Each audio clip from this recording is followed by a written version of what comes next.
All right. What's up, y'all? How y'all doing? This is Brother Haatim coming at you live and direct. Well, my fault. If you're listening to the podcast, it's not live and direct. I am now recording the show so that the people that listen to me on speaker can have a quality sound, a quality show. Because what was happening for the last couple of weeks is that when I would try to broadcast live, it would get cut and chopped up because the signal would keep dropping, and I wanted to make sure that I'm giving people a quality sound that they deserve, especially those that's been following me on Spreaker. All right, so those of you that's on Facebook, I want to thank you for tuning in. Those that are interested in joining the show, I'm gonna post up the phone number so that you could call in, so that we can have a conversation about what's going on in the world. Of course, first we're gonna hit the news. And then after we hit the news, we're gonna get straight into it. I want to welcome you to Tribal Quotes. The number for the people that want to call in is 614-556-4535. Once again, that is 614-556-4535. All right, so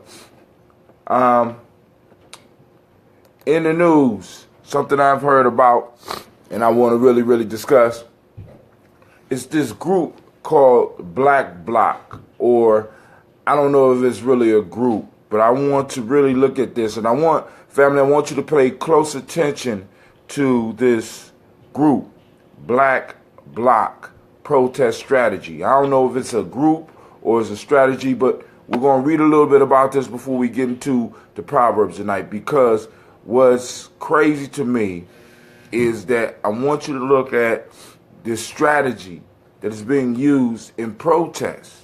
And I want you to look at how they talk about the young people that are doing this, because it's just young people, young white kids who dress themselves up in black and tear shit up, right? But don't let it be a Black Lives Matter protest. And we got all types of thugs and hooligans. These kids these young adults, we don't even know because they're masked, but we can look and we can see the little cuts of skin. There's a bunch of West Asians running, tearing stuff up. And, I'm not hearing the same rhetoric against them that I'm hearing for something like a Black Lives Matter. Now, you might not agree with Black Lives Matter as far as the membership or whatever, but I don't think they've been tearing shit up. You know what I'm saying? These, like those of you that might not know what I'm talking about, they were the group that protested in Berkeley, California. This was a strategy that was used in Berkeley, California against Milo Yiannopoulos. People protest controversial Breitbart writer Milo Yiannopoulos at UC Berkeley on February 1st. A scheduled speech by Yiannopoulos was canceled after the protest became violent. So these individuals don't even use the strategy of nonviolence, and they are talked about a lot differently than those individuals that look like myself. Our protest. It was the first Black Bloc for Neil Lawrence, a third-year undergraduate student at the University of California, Berkeley. I'm reading from Newsweek. He had demonstrated with Black Lives Matter and seeing people in bandanas show up at events and smash things. But after Berkeley, college Republicans announced controversial Breitbart News editor Milo Yiannopoulos, who is a character in itself, you really need to check him out, would be speaking on campus. Lawrence decided it was time for a more aggressive form of protest. It became clear to me and my close friends that the tone of living in America is changing, and in order to stop being scared, we started organizing. He says, I, a transgender Jew, don't have a problem with violence against fascists. So, I want you to check out this whole Black Bloc strategy. I want you to check out how these this group or this strategy is talked about, I want you to compare it to the lingo that's being used against groups like Black Lives Matter, right? Groups that come out with a nonviolent strategy, who start off with a nonviolent strategy, and sometimes you get people inside the crowd that may act out, right? This wasn't a plan, but the Black Bloc, their whole strategy is to tear shit up, period. All right? So, I want y'all to look at that, let me know what you think. Now, what we're going to do is, of course, I have to remind you that you are now listening to Nyame Journey Radio. I am your host, Brother Haatim, and of course, right now you are listening to Tribal Quotes, and this is a Heart of a Simple production, where we strive to blow up your old paradigm.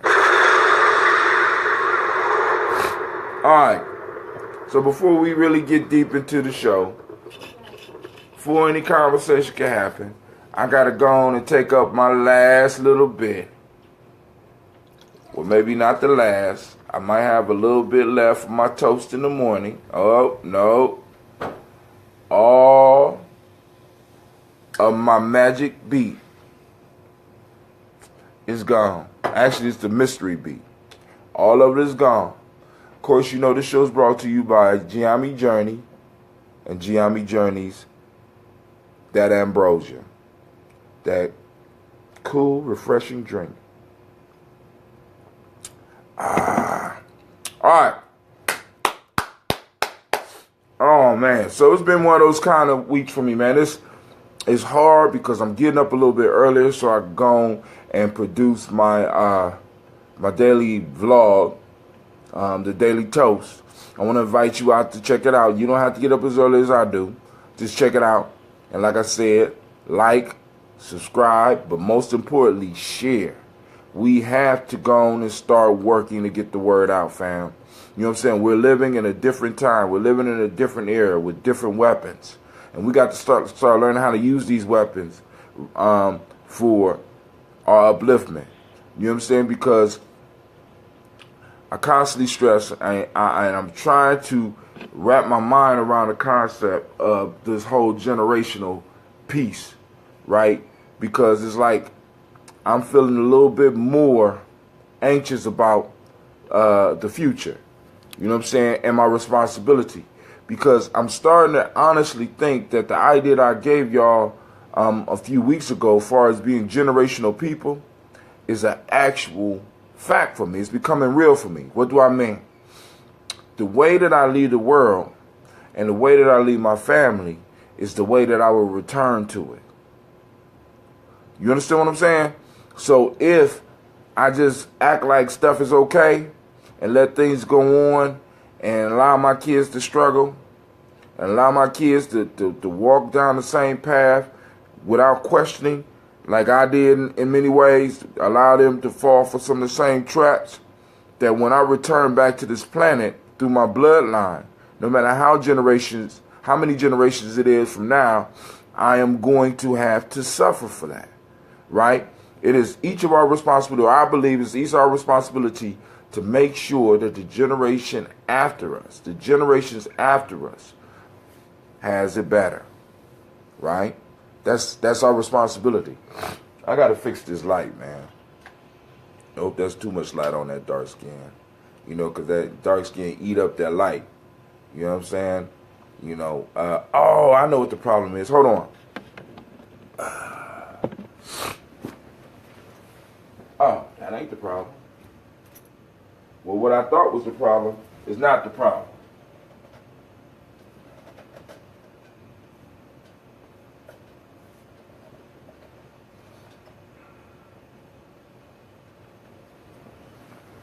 All right.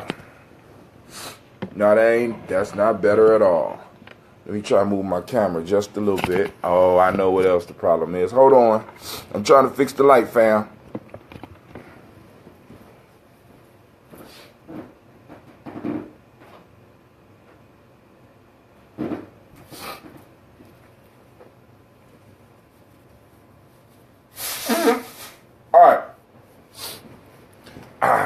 Yeah. That's a little bit better. All right. So I'm not trying to belabor the point, but so it's been rough. It's been rough. So I'm trying to get used to it. I'm my own producer. I'm my own writer. I'm my own cameraman. You know what I'm saying? So go and check it out. Join the toast. You know what I'm saying? And, part of it is because I want to definitely leave the world better for those coming after me. For those, that's, you know what I'm saying? For those unspoken for future generations. All right? So, I want to send shots out to Sa. Brother Sa, thank you for joining us. Sister Stephanie, thank you for joining me. I want to send shouts out to my Uncle Carl. Thank you for stopping in. So right now, what I'm going to do is real quick, we're going to get into the Proverbs of the week. Got 3 of them picked from the African Openers Tree of Life. Actually, we don't pick them. They fall right in order. And I'm quite sure they will not disappoint.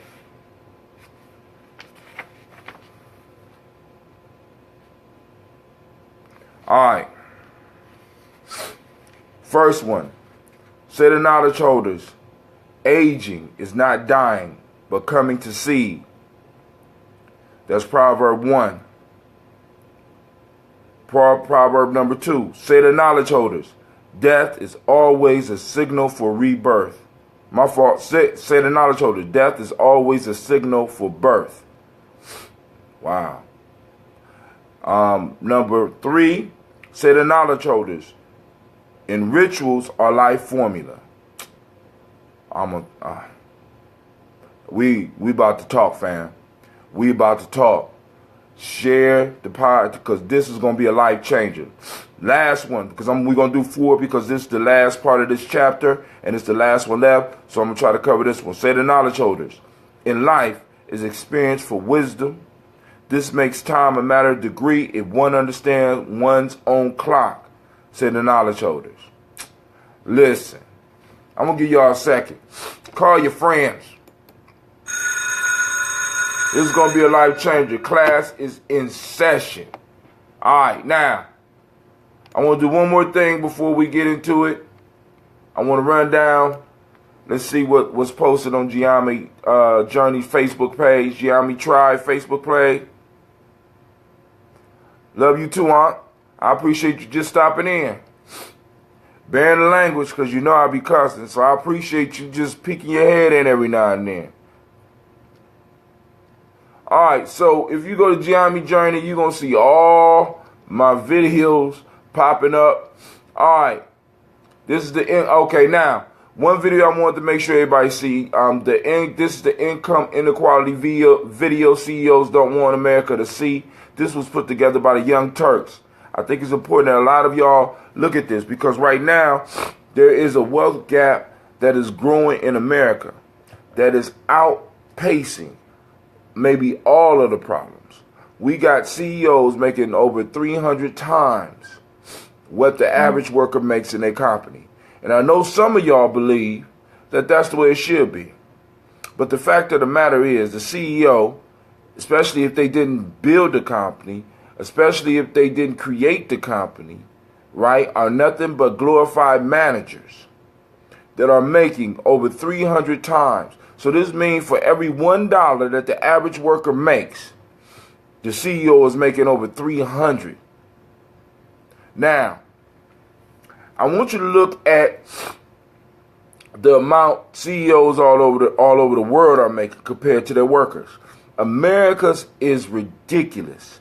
The wealth gap is growing, and we have to understand the middle class have been frozen out, and many of us who have come up in the middle class are finding it very hard to even keep up with the standard of living that our parents presented us with. You know what I'm saying? And we have to understand that America is going through a major shift, right? Because right now it's a corporate stockocracy. You know what I'm saying? It's crazy, right? Because now corporations are basically living beings, but they don't have to bear the same tax burden you do. They don't have to bear the same, you know what I'm saying? They are getting over. And right now, right, if we don't stop it right now, we will be moved into a deeper level of peonage. Please understand. Please understand, right? I need y'all to really understand this. Listen to me. Right now, it might not be as bleak and for many of you, but I want y'all to really realize and understand what is meant when people say you are one paycheck away from starvation, one paycheck away from homelessness, one paycheck away from all types of problems. And then you're working for a CEO. You're working for an individual that's making 300 times as much as you. How many paychecks away from homelessness is he or she? And are they really worth the amount of money that they are being paid? Right? All these laws that's been enacted to protect business has not been to protect business. It's been to protect the wealthy, right? That 10%, then that 10% protect that 1%. They hell with the rest of the rest of us. We got to understand this, man. So I want to get back to these. My fault. Let's go back down through the timeline. Of course, more of my videos popped up.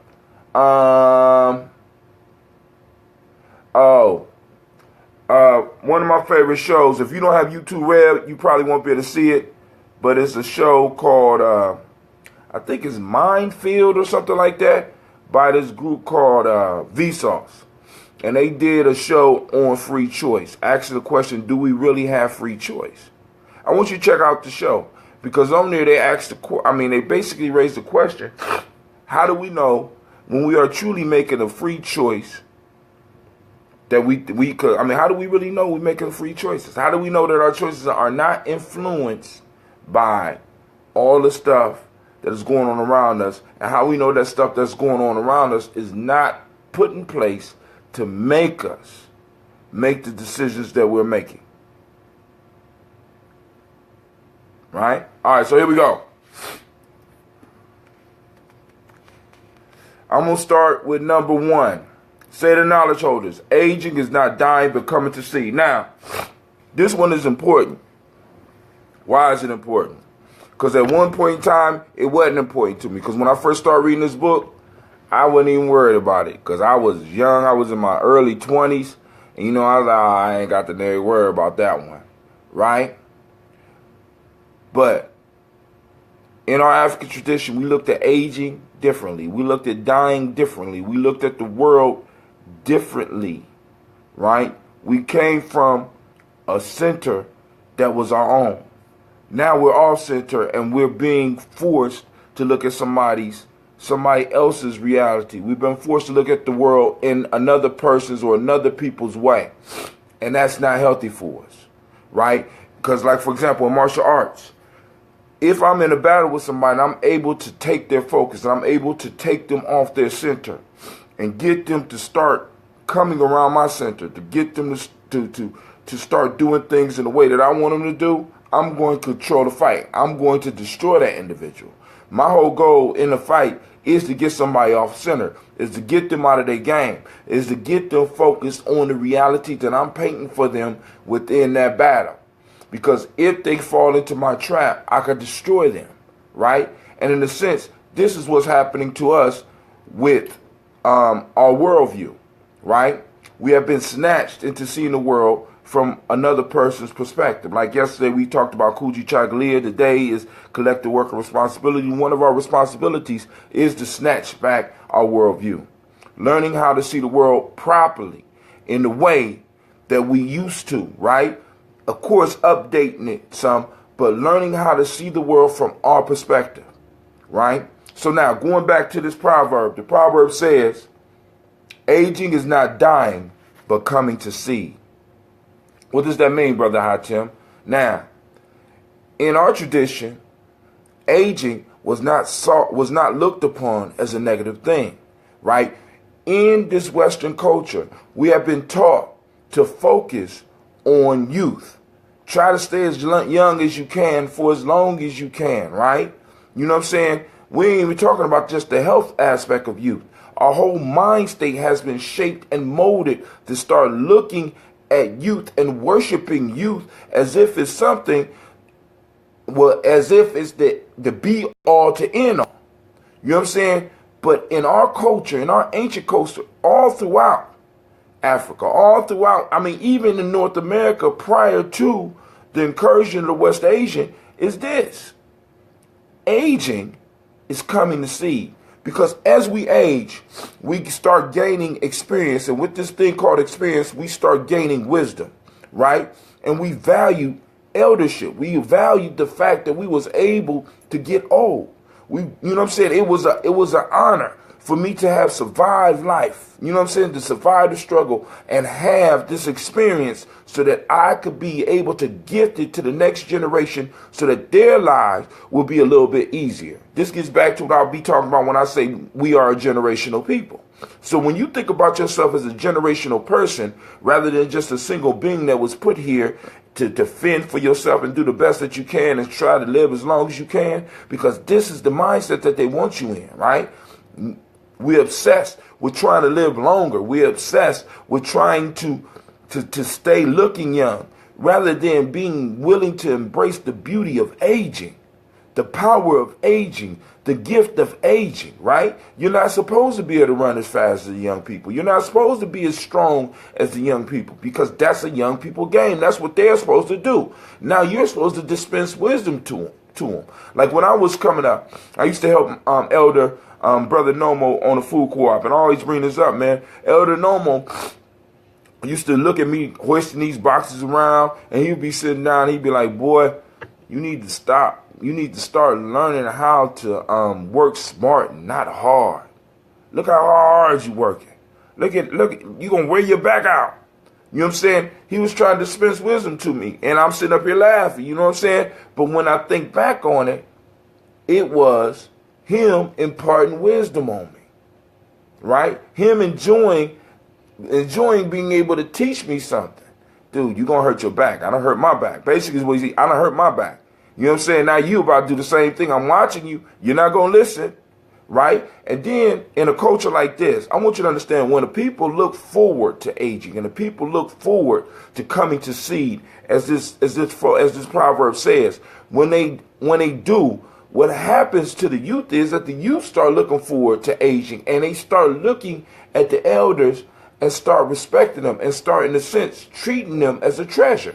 Or unlike we do in our culture, we treat our elders as a burden. Why? Because the society has primed us to discard the elders. Why? Because the elders might be able to impart some wisdom on you to get you free.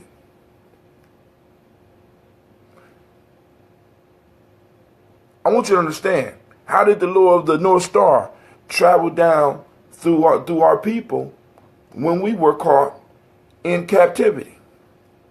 You know what I'm saying? It wasn't no young smart person that just all of a sudden came up with that shit. No, it was generations and generations of people watching people being able to disappear, and they knew that they got free somehow.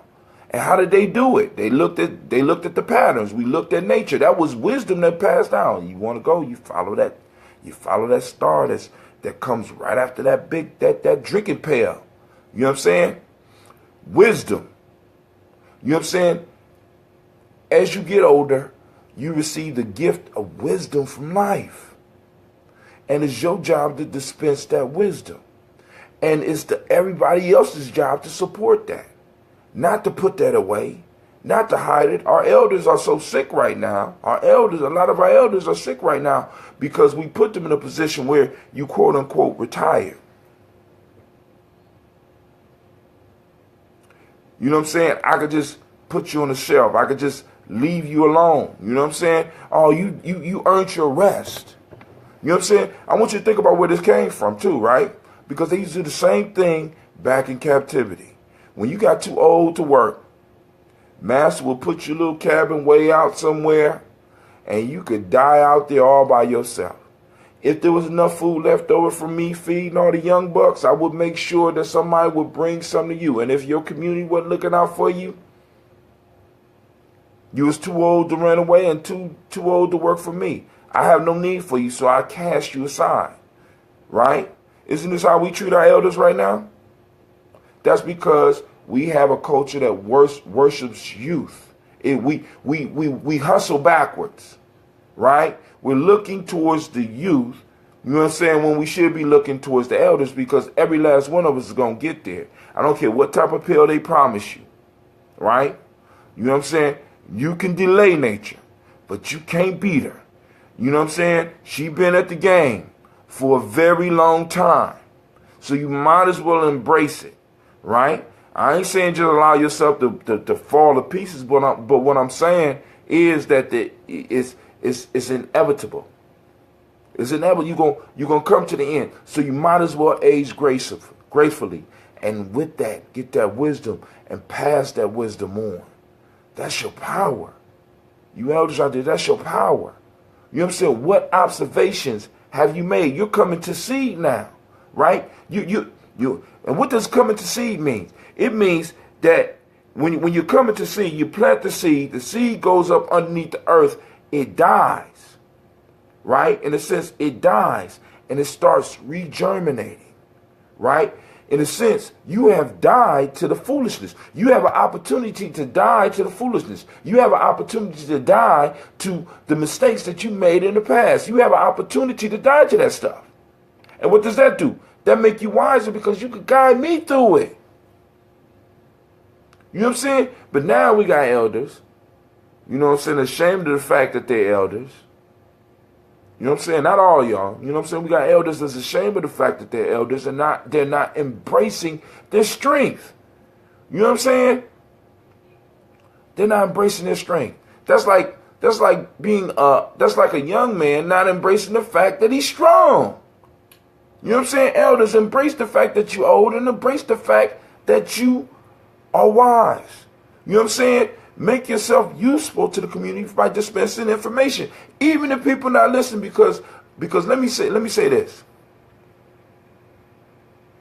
I was teaching a class for the Warriors today, and I was talking about ancestors, and I was talking about our last name being like a beacon to our ancestors, where they could find us and come back through our family line because of the last name that works like a beacon. So I said, y'all know what a beacon is? They're like, nah, I don't know what a beacon is. And I told them, I said, well, if you ever been driving at nighttime, you've seen them big tall poles with the red and the white lights, and if you look up at the top when you're on the expressway, you see the light that's blinking off and on to get the attention of a plane. That's a beacon, right? So I'm like, you know, the kid's not listening, especially my son, because my son is acting crazy. You know what I'm saying? Wow. So, you know, it just so happened that it's nighttime when we leaving, and we driving on the expressway, and he's looking at a pole, and he looks at me. He say, "Is that a beacon?" I said, "Damn, you were listening." See, elders, I want y'all to know that all your words are not going to waste. They're going to seed. And some of them sprout sooner, and some of them sprout later. You know what I'm saying? I'm running into information that my grandmother told me years ago. I'm running into information that my grandfather told me years ago. Sayings that they say, and I'm really starting to understand it. It took me a long time to understand what they meant, that you don't believe that fat meat is greasy. You know what I'm saying? Or I didn't understand when my grandma said the baby always want to sleep on the softer side of the pillow. You know what I'm saying? I couldn't understand what my grandfather meant when he said, you can't have your cake and eat it too. You know what I'm saying? I'm like, well, you know, you got to explain. Can't explain wisdom. It's experience, boy. You got to understand it. You know what I'm saying?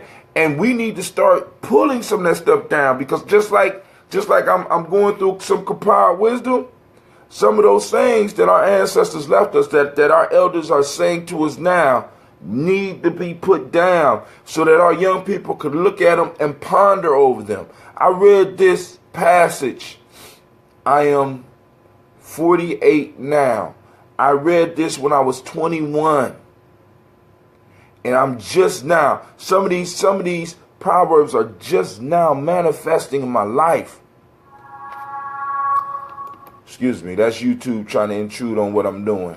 All right, so I got that one. You know what I'm saying? I hope y'all got that. So let me read that one again. Said the knowledge holder. Agent is not dying, but coming to see. And then also, let's talk about this death thing, man. Is it in here? Okay, cool. We can talk, because we about to move to the next one. But death, right?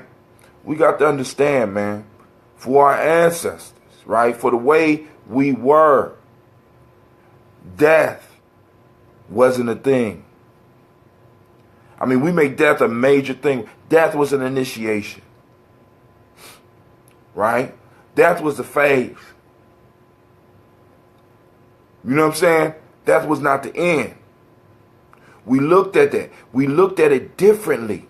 And because we looked at it differently, right? Because we looked at it differently, it empowered us, right? Now we look at death as an end. We look at death as a thing. We look at death as the final destination. And because we don't have the insight or even the courage to think beyond death and to think beyond the mythology that we have been given, we are put in a position of powerlessness. Why? Because we fear the death. And so because people can hold death over our head, right? As a people, we stay stuck. Right? Just like aging, man, we need to embrace the fact that we all got to meet death. And I know for some of y'all that's going to be listening to this later, that freaks you out. That scares you. But I want to encourage you. And I want you to understand, I want you to study the thoughts of your ancestors. I mean, go ahead, look at the history, look at the great mind. But I want you to think, I want you to study the thoughts, the words, the stories, some of the deeds of your ancestors that looked at death differently. Death is limiting you right now, or the idea of death is limiting you right now, right? It's stopping you from your forward progress. You got to understand, man, this is a shell. This is a shell. And once it fades away, it cracks open and it allows that spirit that you are to come on out. Right? As an ancestor, the things that you will be able to accomplish is, if you're conscious, right? If you're conscious, you die unconscious, you got problems. Conscious, when you die conscious, you inherit power. Right? Some of us come back. Some of us choose to come back. Some of us choose to came here. And the trauma of being in this world, right? The trauma of being in this world has that we hold. Who has never been to the journey, I am Brother Haatim. Of course, you know this is Nyame Journey Radio. I am your host, Brother Haatim, and this is Tribal Quotes. Well, we do what I like to call wisdom minding. We go into the wisdom of our ancestors and we do the hard work and break it down so that we can get those gems of wisdom that they left us, so that we do not have to repeat the same mistakes over and over again, so that we can make it through some of the rough times in our lives, because we are not the only generation that has had struggle, that have faced what we're facing. Let's understand that, all right? And of course, you know my job is to blow up your old paradigm. Let me take a sip of that ambrosia. That ambrosia. Man, this week I'm going to be bottling up some more. So some of those out there that might want to order some, feel free. Feel free to hit me up. Order you some ambrosia, especially during the flu season. Because nothing whoops the flu's ass like probiotics. You know what I'm saying? Nothing beat the flu up like a healthy immune system. You might get a little runny nose, but that healthy immune system knocked the hell out the flu. You know what I'm saying? I don't care what combination they throwing at you. It could be a bird flu, bull flu, food flu. You know what I'm saying? It fights it all. You know what I'm saying? HNN1, HELL. Flu, all the different strands of that bullshit that they got out here. Listen to me. Listen to me, because when they come, man, they coming smart. You know what I'm saying? So, they got these little different flus and stuff. You know what I'm saying? That's going to be flowing around. I'm telling you right now, build up your immune system, because what the equipment that you came to this planet with is incredible. It's incredible. All you got to do is take care of it, man. Take care of your shell, man. Take care of your shell. That's all you got to do. Shine it up with a little bit of oil from the place where you come. Make sure you get the lubricants inside it. You know what I'm saying? Make sure you putting the right fuel inside of it so that you can live, you know what I'm saying? So that you can come to seed, as the ancestor said. So now, let's move to number 2. Say the knowledge holders. Death is always a signal for birth. Death is always a signal for birth. What does that mean? My fault. Anybody want to join the conversation at 614-556-4535. But if you don't, I'm enjoying tearing these proverbs up myself. You already know, man. I'm already a warrior. My sword is sharpened. You know what I'm saying? But I love when some of my comrades want to join me on the battlefield, man. Let's smash up this enemy of ignorance that's flowing in our community, okay? So now, once again, the next proverb is, say the knowledge holders, death is always a signal for rebirth, right? So, I want you to understand, after you get to a certain age, you begin to look at life in seasons instead of these small year units, right? You start breaking down. As you start learning to break things down. Like, for example, we know that we have summer. Well, let's do it in order. We got winter, spring, summer, and fall, right? Winter, spring, summer, fall. Winter, spring, summer, fall, right? Listen, winter, right? A lot of people get mad at me for saying this. The beginning of life, or actually through death, through transformation. Spring, birth. Summer, coming of age. Fall, going into old age, middle ageship. Then you go into winter. You into the old age, death, regeneration. Back to spring, back to summer, back to fall. Dying, death, rebirth. Right? Cycles. Right? Our ancestors taught us to start learning how to look at the world in cycles. So when a death happens, a death of an idea, a death of an opportunity, a death of a family member, a death, something ends, or in the sense that we perceive it as an ending, we have to understand that death is a signal, it used to be a signal for us to say it's time for something new to come. Something new is arising, right? Some of us have been in relationships, and when that relationship ended, we thought it was the end of the world, but then we ran into that one. Right? Many of us have lost jobs. You know what I'm saying? And it's the end of the world, and things are horrible, but then all of a sudden, that opportunity. Many of us failed a class, right? And we thought it was the end of the world, and all of a sudden, that's the way life works. We always got to go through that old age and winter. We got to go through that, right? You know what I'm saying? Because that is the coming, through that comes the transformation. And in that transformation, that's the signal for birth, right? Because within that within that dying process is also a birth process. You know, I mean, I have heard it said, because I never had a baby, but they say having a baby is the closest that an individual could come to death.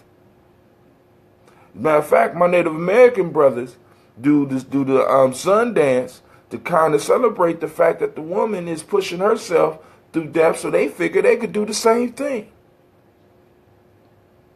Yo, our traditional peoples, man, around these planets have some dope wisdom. We missing it Because we getting caught up in the fact, oh, they didn't wear clothes like we wear clothes, or you know, they wasn't civilized, or they didn't write down their culture. They just told stories. Ha ha ha ha. We write stuff down, right? And a lot of y'all got all this book knowledge, but you ain't got the knowledge. You can't think your way out of paper bag. But yet these traditional peoples could tell you, can demonstrate for you how to live a happy life. Do you not know that it baffles people how they could go to some of these countries where people are supposedly third world and they're living a better quality of life than you? Do you understand that? They're living a better quality of life. They don't got the things you got. They don't got cable TV. They don't got cell phones. But in some of these places, these people have absolutely nothing and they live a better life than you. Actually, they get to live life. You get to watch it. So it's something to the fact that our ancestors had wisdom, man, and we're missing it because we have become arrogant in what we think we know. I could wear sweaters to work and stay warm. You know what I'm saying? You know, I got my cell phone. You know what I'm saying? I could watch anything I want, right? I could pick up a book. You know what I'm saying? Our ancestors' book was nature. And by watching the cycles over and over again and coming to seed and passing that wisdom on and coming to age and getting that wisdom and passing that wisdom on, they were able to build wisdom over generations. We've been watching the cycles of nature for over 50,000 years, and we learned more, we forgot more back then than we know now. So understand, when ancestors talk about, say words like, death is always a signal for birth, you best believe it's real. You best believe it's real, right? A death. When you experience a death, right? Because like I said, in this culture, you have been miseducated about death. Death is not the end. Death is a rebirth. Death is an initiation. You move into another phase. We're mourning for us when somebody passes away. Let's be honest about it. Many of us are crying out of our selfishness of wanting to be with that person, rather than using our tears to push them off into where they need to be. And also, I always go back to this. Are we paying the respect? We don't pay respect to our elders, and we don't pay respect to our ancestors. Are we pouring those libations? Are we sitting around telling those stories of individuals that were in our life to friends, families, and especially to the children so that the stories can pass on? Because hell for black folks, hell for Africans was being forgotten. Yo, fam, I mean, this the bottom line. Hell for Africans is being forgotten. It ain't fire and brimstone. It's your bloodline forgetting you. When you are forgotten, that shows that you have not lived a life worthy of being celebrated. When people die, I always ask the question, especially my elders, I said, they live a good life? You know what I'm saying? This, I don't know if that's a Nyame thing, but you know, if they lived a good life, all right, boom, let's, you know what I'm saying, let's share the tear, let's toast them up. You know what I'm saying? Let's celebrate. You know what I'm saying? Because their passing is a signal for you. There's a rebirth coming. There's a birth coming. They're being reborn in another incarnation that you don't understand. And you're sitting up here crying for you. And be clear about that. I'm crying for when my grandmother died. I ain't crying for my grandmother. I cried for me. I wasn't gonna have another hurt. You know what I'm saying? Listen, my grandmother's prayers was the shit. I made it through. I made it through college. I made it through a lot of fuckery that I was doing in my young life because of my grandmother's prayers. I honestly believe that.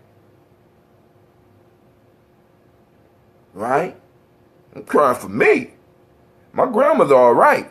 My grandfather all right. My other grandmother they all right. You know what I'm saying? They passed their initiation. They lived their life. They passed their initiation. They moved on to the ancestral realm. They could look out for me better over there than they could here.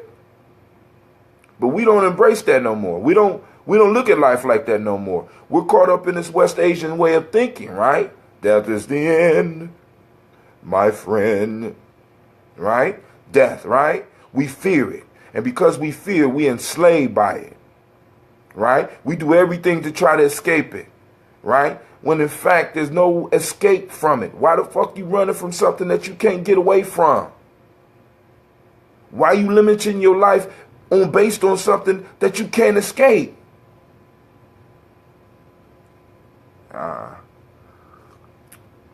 Let me go and hurry up because I try to keep this within an hour, fam. Proverb number 3. Say the knowledge holders. In rituals are life formula. Wait a minute, hold on.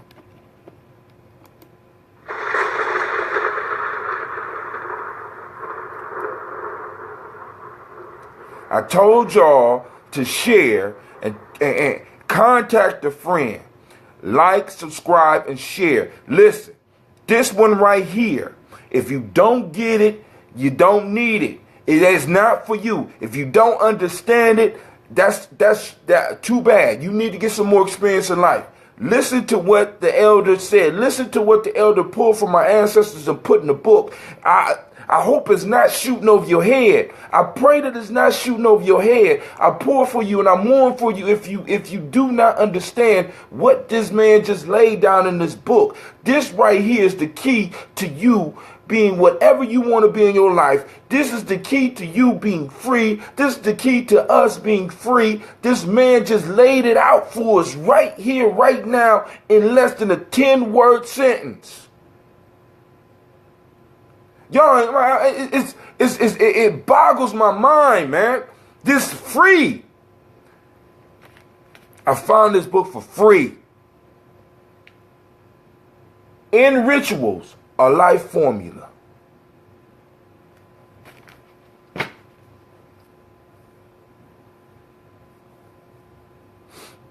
What's a formula? Huh? What's a formula? Is a recipe. What is a recipe? A recipe is something that you use to create something, right? Usually something that could be consumed to help you in your survival. Something that could be consumed to bring you joy. Something that could be consumed to make you better, okay? Right? In ritual,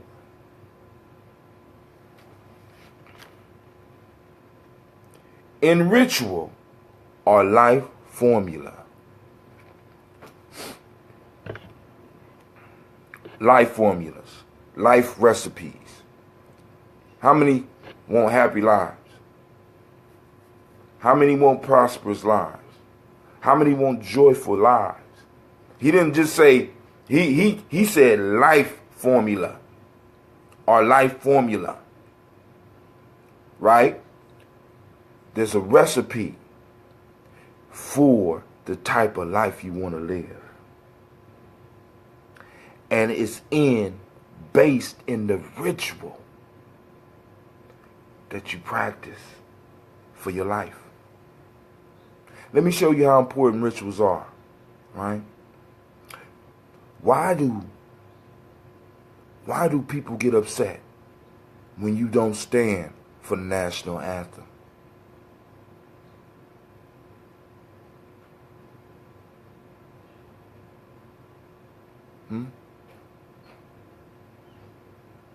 Why can you lose your job if you don't ceremonially hang yourself every morning if it's a required part of the uniform? Ritual, right? What is ritual? Ritual is a systematic process. It's a systematic process of doing something consciously, and in some cases unconsciously. Ritual are life formula. What rituals do you have in your life that you practice on a regular basis, on even a daily basis? I'm guaranteeing you that those individuals that are living the life that you want, right? That you want, have some type of ritual that they're going through every day. I'm guaranteeing that every people that have been successful throughout time have rituals that they go through, that they not only go through, but they make their enemies and their conquered people go through. Rituals are life formula. Right? What rituals do you practice? And how do they add to your life? See, because when you get a real ritual, you not only get a good feeling from the ritual, you also see things moving in the reality that you live. You get you experience a ritual on all 5 levels of human existence: intuition, mental, emotional, spiritual, and physical. I don't think y'all hear me. I really don't.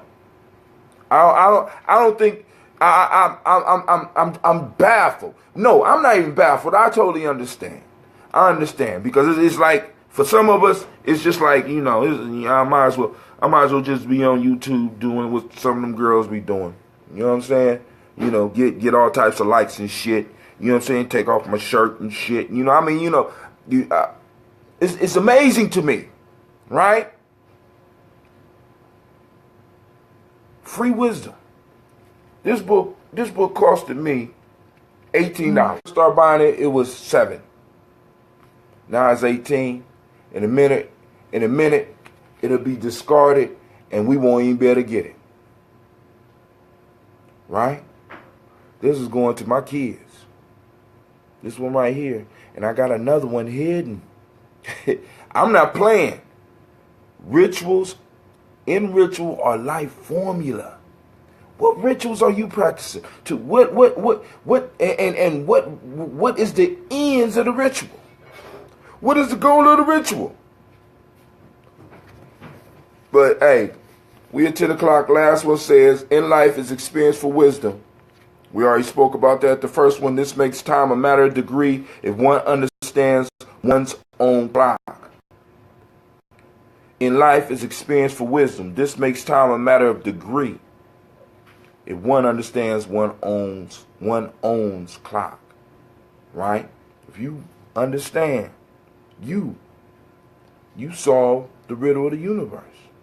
You start learning to stop looking at stuff in small increments of moments, and you're able to look at it in chunks, and you're able to pick out patterns, because you're able to look at time as degrees, because what you understand is that the history don't repeat itself, but it sure the hell do rhyme. Right? That might have went over. Did you get that? Right? History might not repeat itself, but it sure do rhyme.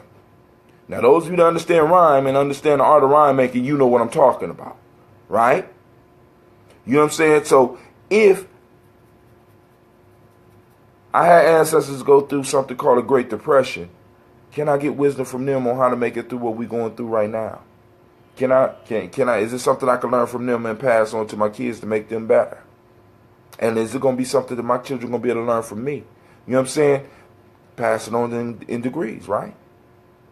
All right, but yo, this is Brother Haatim. I want to thank everybody for that took the time to at least stop in, you know what I'm saying, and wipe your feet on the Nyame mat. You know what I'm saying? I want to send shots out to, once again, let's go back.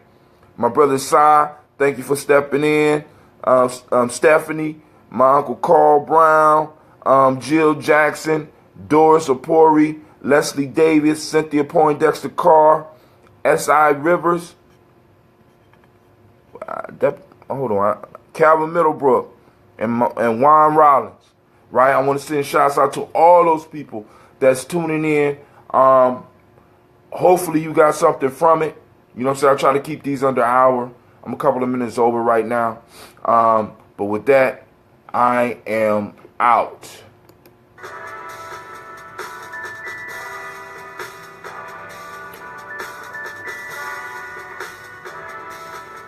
Peace out, Facebook.